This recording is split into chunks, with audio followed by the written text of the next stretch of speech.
Hey everyone, I'm Leo. Welcome to my channel. Welcome to another video. And in today's video, we're going to talk about pros and cons of single family homes versus multi-families for real estate investors. Now, when you're starting out, obviously you're going to move into a one-family home. The majority of people do. Or people also move into duplexes and they house hack. I know plenty of single guys that bought duplexes and they moved in and they basically rented one out and they live for free. That's an option as well. But we're gonna talk about what's better to rent out. So now if you're starting out, I like duplexes and triplexes because if one tenant moves out and you're on a limited budget, it's easier for you to pay the mortgage.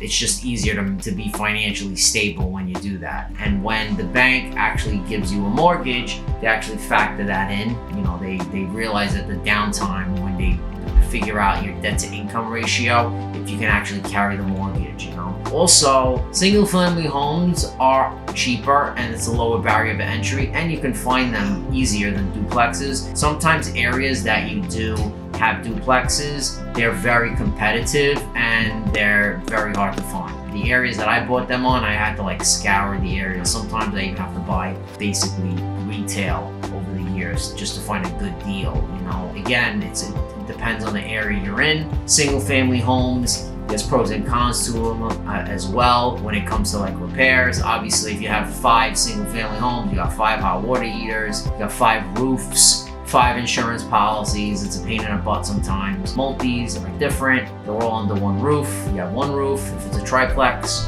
you have to worry about those things. Again, all my tenants that have hot water heaters and their utilities, they pay their own heat, they pay their own electric, they pay their own water. I make sure they're all separate basically. Also, if you're liking the content, give me a thumbs up. Please subscribe, and if you stick to the end of the video, I'm gonna actually fill you in on a couple of tricks that you can do if you buy a single family home and you want to fix it up. You don't have to use your own money. So stick till the end and I'll give you that tip.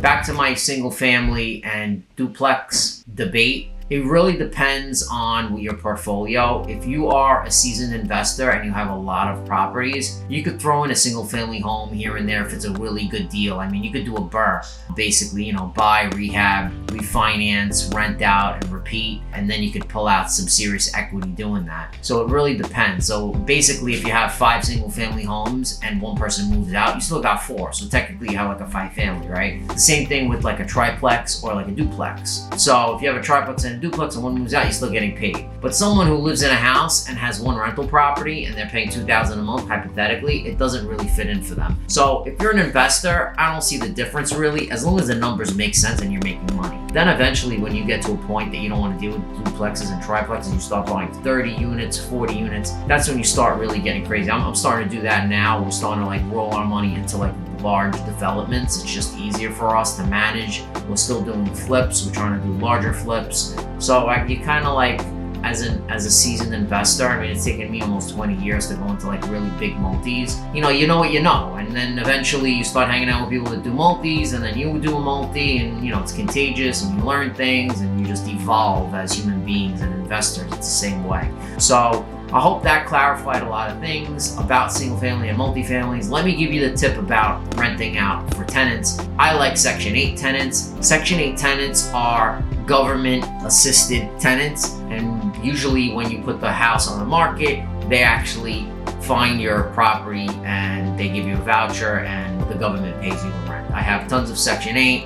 They're fantastic. They're very, very, they pay on time. Obviously, you have to screen your tenants and do background checks like everyone else does. And I love it because the check just comes in. It's no problem, right? Again, Section 8 comes and inspects the property. They really help you out. It's really another option to have when you are becoming a landlord. So I hope those tips help you. Give me a thumbs up and I'll see you in the next video.